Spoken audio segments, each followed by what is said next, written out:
Shalom. Today I am going to share with you a topic entitled The Secret Ascension.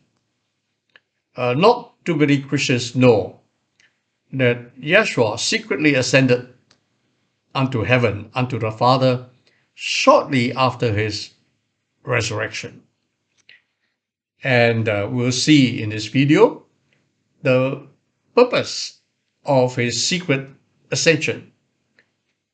And it is actually linked up to the law of first fruits offering.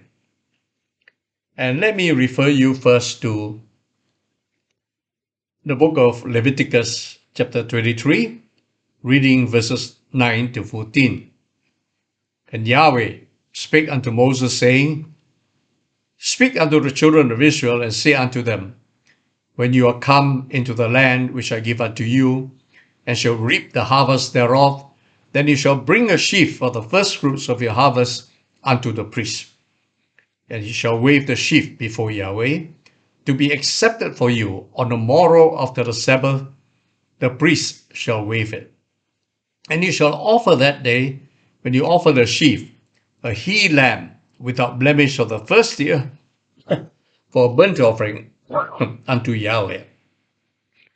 And the meal offering thereof shall be 2 deals of fine flour mingled with oil, an offering made by fire unto Yahweh, for a sweet savour, and a drink offering thereof shall be of wine, the fourth part of a hin.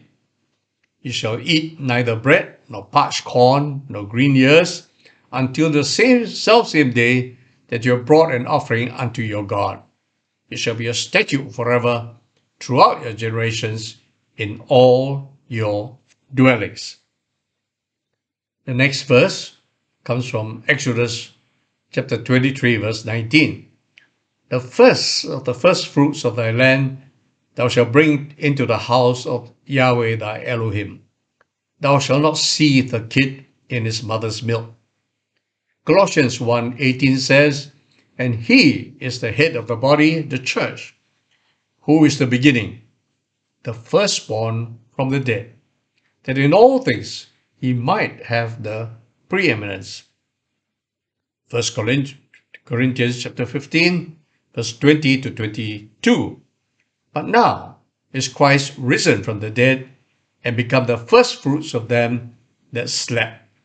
For since by man came death, by man came also the resurrection of the dead.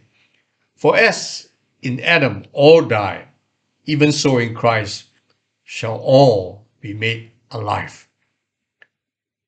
And the final verse from Romans chapter 8:29.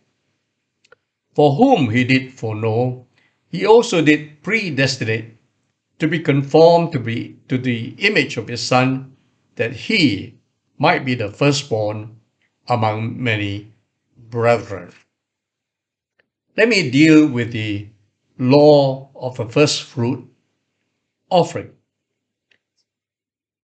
The verse I quoted from Exodus chapter 23, verse 19 says, The first of the first fruits of thy land thou shalt bring into the house of Yahweh thy God. Thou shalt not seethe a kid in his mother's milk. The English word first of the first fruits, first, comes from the Hebrew word reshith, H7225, which from the BDB dictionary means the first, the beginning, the best, the chief, the choice part, the best. Then, of course, the first fruit comes from the Hebrew word bikkur, B-I-K-K-U-R, and simply means the first fruits, the first of the crops and fruit that ripen.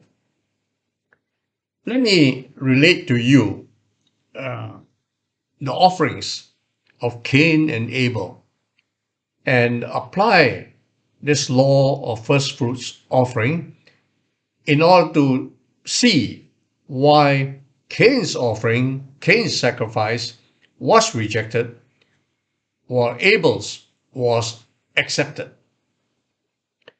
I refer to the book of Genesis, chapter 4, reading from verses 3 to 5. And in process of time, it came to pass that Cain brought the fruit of the ground an offering unto Yahweh. Abel, he also brought of the firstlings of his flock and the fat thereof, and Yahweh had respect unto Abel and to his offering. Unto Cain and to his offering he had not respect. Cain was very wroth, and his countenance fell. It is very obvious that both Cain and Abel knew the law of first fruit offering. As we saw earlier, the law requires not merely the presentation of the first fruit or the firstborn, but the best, the choicest part of it. If you look at the verse 3 from chapter 4 of Genesis that talks about Cain's offering, he offered what he had. He was a gardener, he was a farmer. So he brought the fruit of the ground, okay, as an offering to Yahweh. But it doesn't say he brought the choicest part of the first fruits of the ground unto Yahweh. He just brought anything. Went to the field and harvested some vegetables and some fruits or whatever, and presented a basket to Yahweh. Of course, this was not acceptable in Yahweh's sight, because it was neither first fruits nor the best of the first fruits, the choicest part of the first fruits. But look at Abel. Abel brought the firstlings, the firstborn of his flock. And not only that, he says of the fat thereof. And the Hebrew word that is rendered or translated into the English word fat is the Hebrew word Caleb, C-H-E-L-A-B, H2459, which actually refers not merely to fat of humans or beasts, but notice the choicest, the best part. The choicest, the best part. So oftentimes, translation from one language to another does not do justice to the original language. So what we find is that Abel offered the firstborn of his flock. Firstborn comes from the Hebrew word Bikorah, H1062, the firstborn. And the choicest of the firstborn, the best of the firstborn. Yes. Remember, the lamb that was sacrificed in the burnt offering had to be unblemished and young of the first year. So the result was Yahweh accepted Abel's offering but rejected Cain's. And this is a very important lesson for all of us. It is not enough to make offerings unto Yahweh, whether in terms of our service, in terms of our goods, in terms of our money, but he requires the best of what we have.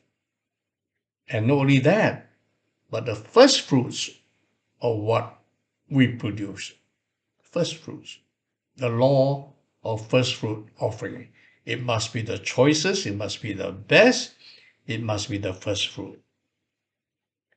So, it is not a mere matter of, oh, I will sacrifice unto Yahweh, I'll give this unto Yahweh, give that unto Yahweh.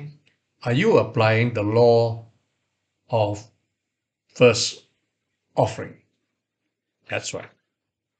First fruit offering. Right. Next, let's go to the Feast of Unleavened Bread. That's the Wave Sheaf Offering that is required.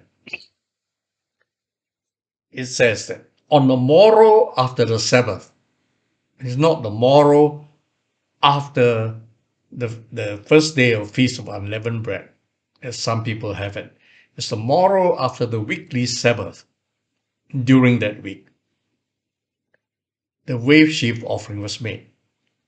What did this Wave Sheaf Offering comprise? It was the best first fruit of the barley harvest.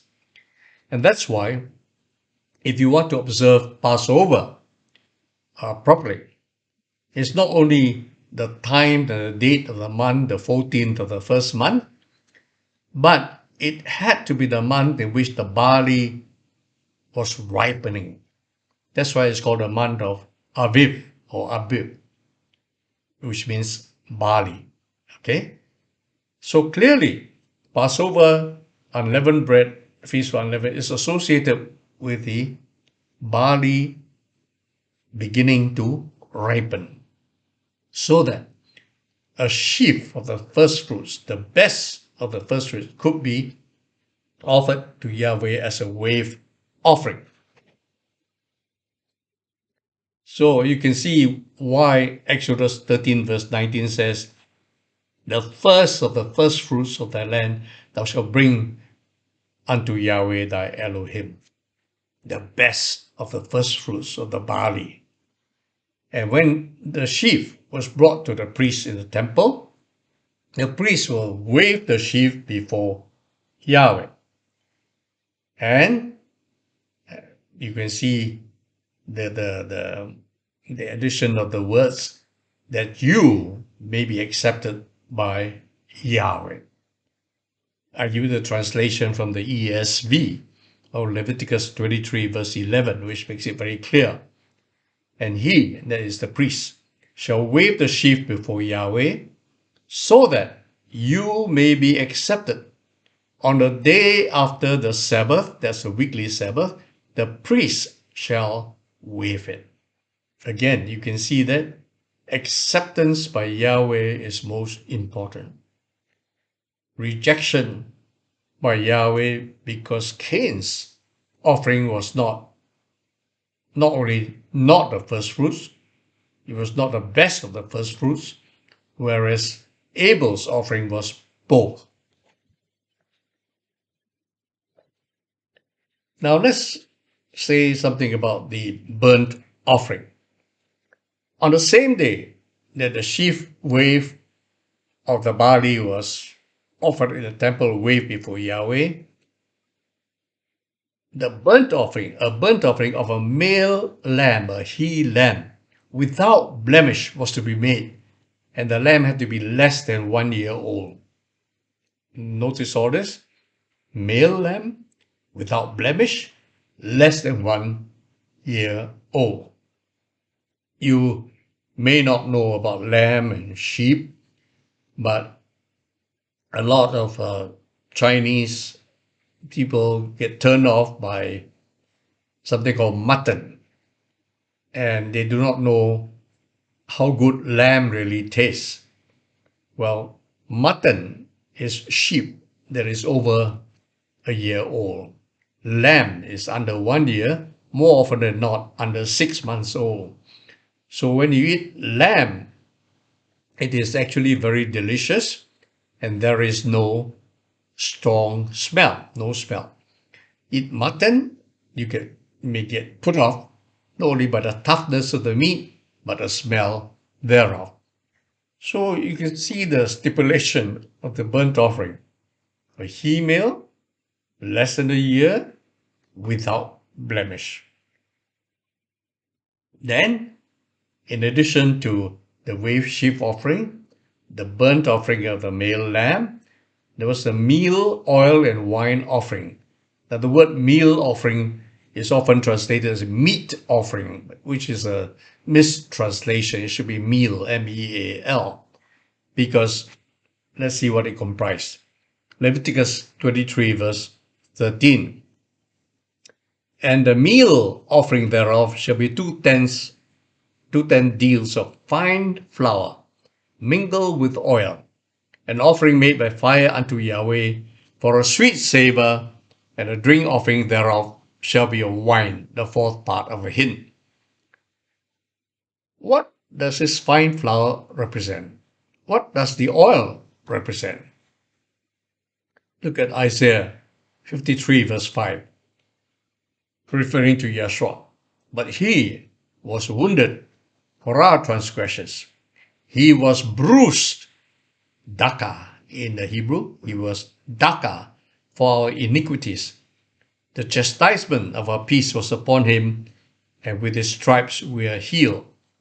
Now this Hebrew word daka, D-A-K-A, is H1792, and the BDB defines daka as to crush, be crushed, be contrite, be broken, to allow oneself to be crushed.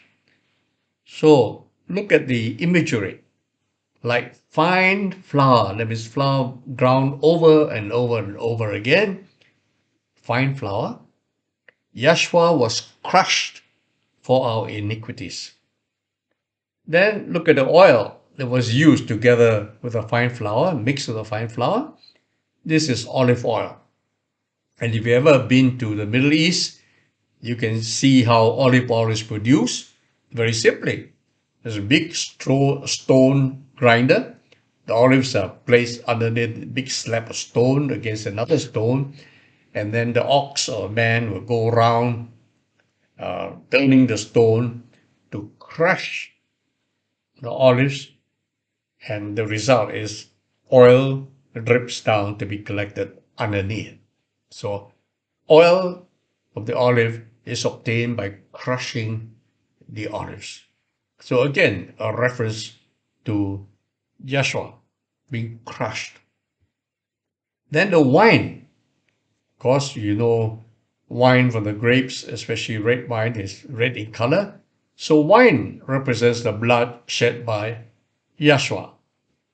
And a fire into which this flour mingled with oil was thrown represents the wrath of Yahweh.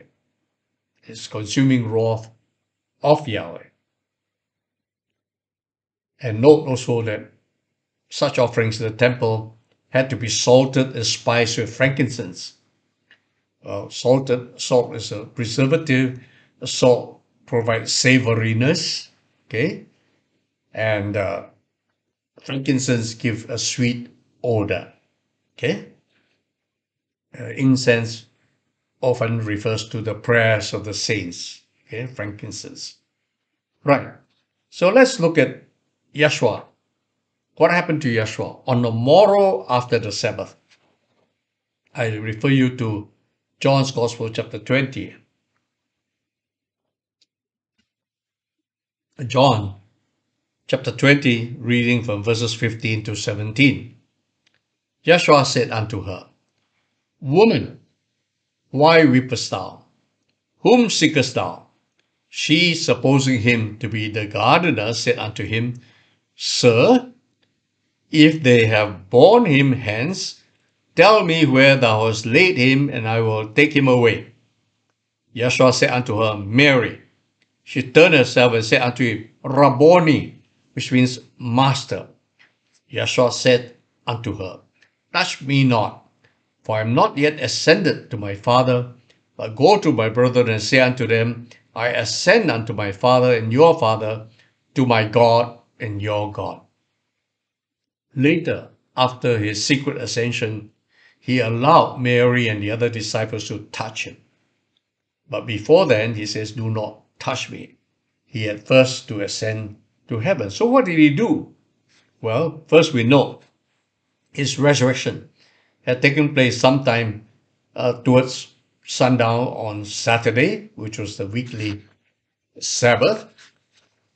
On the early Sunday, the Bible records as the first day of the week, Mary saw him, wanted to touch him. And he told her not to do so, as he had not yet ascended to the Father. So what happened during the secret ascension? Remember, this is the morrow after the weekly Sabbath in the season of unleavened bread. Okay? So, the Wave Sheaf Offering had to be made. So during the Secret Ascension to heaven, Yeshua presented himself unto Yahweh as the first fruit offering wave sheaf. Not just the first fruit, but the best, the choicest of the first fruit wave offering.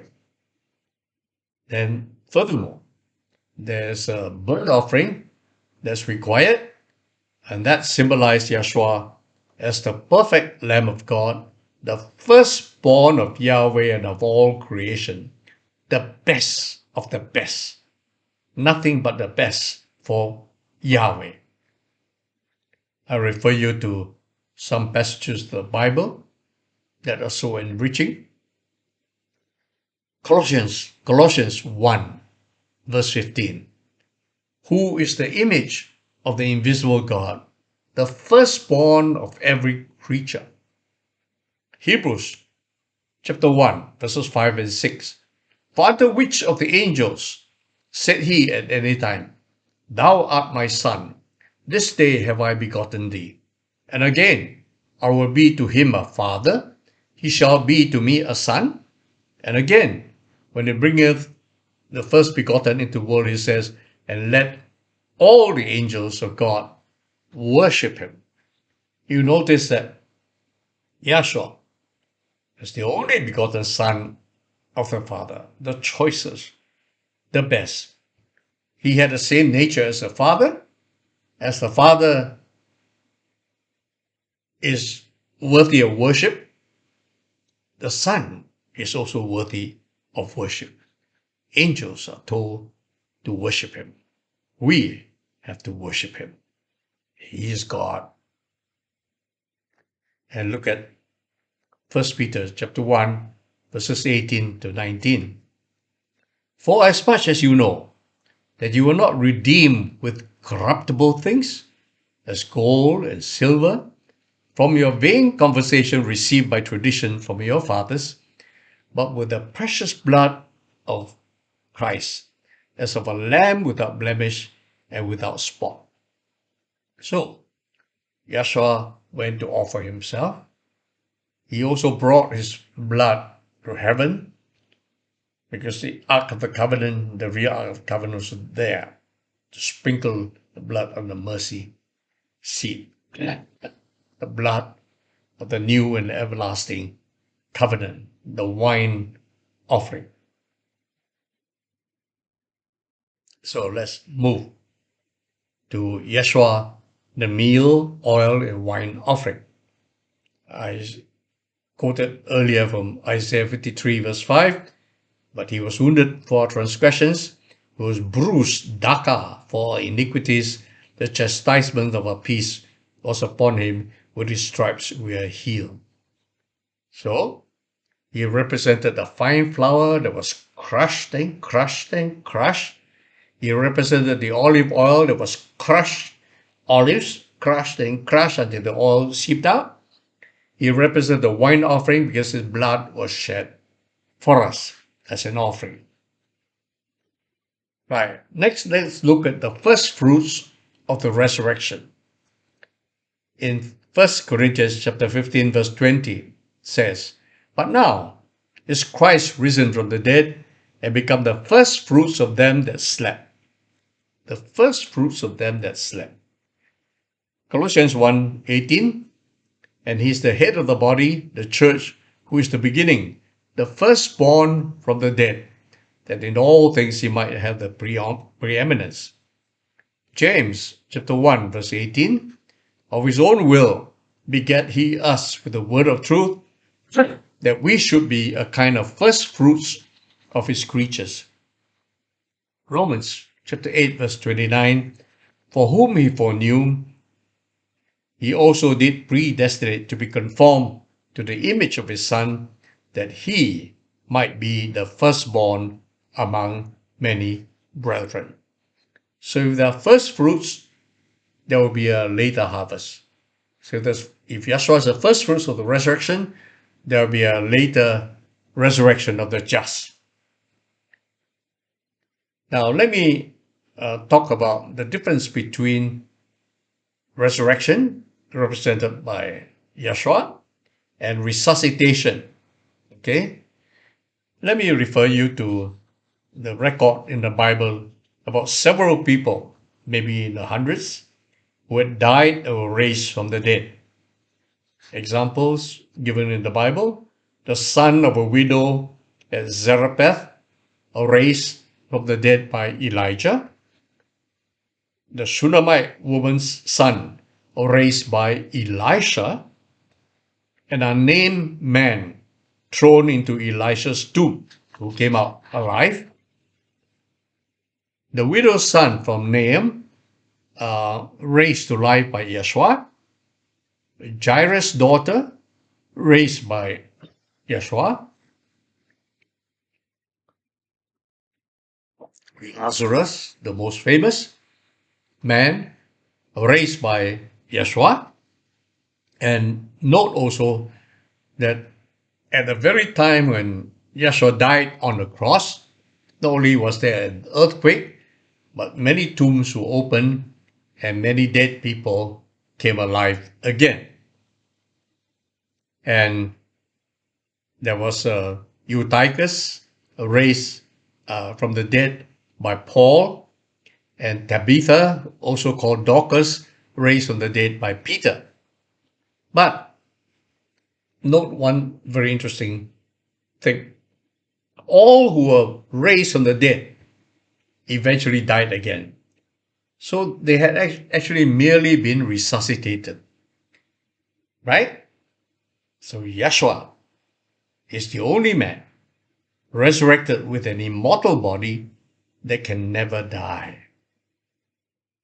We can all look forward to resurrection with immortal bodies, some to glory, but most to damnation. I refer you to Daniel chapter 12, verse 2. And many of them that sleep in the dust of the earth shall awake, some to everlasting life, some to shame and everlasting contempt. John chapter 5, verse 28, 29. Marvel not at this, for the hour is coming, in which all that are set in the graves shall hear his voice, and they shall come forth, they that have done good, unto the resurrection of life; they that have done evil, unto the resurrection of damnation. So the Bible talks of two resurrections, the first and the second. The first unto glory and eternal life, the second unto eternal damnation and torment. And finally, let me make some comments on acceptance by Yahweh of the Wave Sheaf Offering. Let's look at Ephesians chapter 1, verses 4 to 6. According as he has chosen us in him before the foundation of the world, that we should be holy without blame before him in love, having predestinated us unto the adoption of children by Yeshua the Messiah to himself, according to the good pleasure of his will, to the praise of the glory of his grace, wherein he has made us accepted in the beloved. You see the words there? Made us accepted in the beloved. We are accepted because of the supreme sacrifice of Yeshua. We are accepted because he became the wave sheaf offering. He was the burnt offering. He was the meal and oil offering. He was the wine offering unto Yahweh. And no, just like the wave sheaf offering, like Cain and Abel's offering, all had to be accepted by Yahweh. Praise Yahweh that we have Yeshua, our beloved Messiah, was crushed for our iniquities, was put to death cruelly upon the cross. He is the only man to rise from the dead. He is the only man to ascend straight to heaven. And he had two ascensions, a secret one and later an open one in front of his disciples. So today we have dealt with the subject of the secret ascension, which is tied into the wave sheaf offering.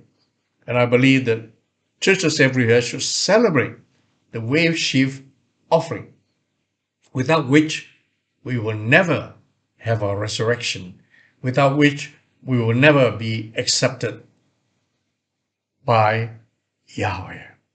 What a wonderful provision of Father Yahweh. How scriptures tie in with scriptures. How the Bible explains itself from the first page to the last page of the Bible. The more I study the Bible, the more I find it so awe-inspiring. Translations very often do not do justice to what you can see in the original languages, particularly the Hebrew for the Old Testament, the Greek for the New Testament. I'm not a student of either. I have to depend upon linguistic experts who have recorded for us the true meanings and the range of meanings of different words that are often translated into English and other languages. My brethren, I commend this video to you, and if you can subscribe and get more people to subscribe, and then introduce this video to all your friends, all your relatives, they'll be blessed. They'll be blessed. They will learn what it means to be an acceptable offering unto Yahweh. Shalom again.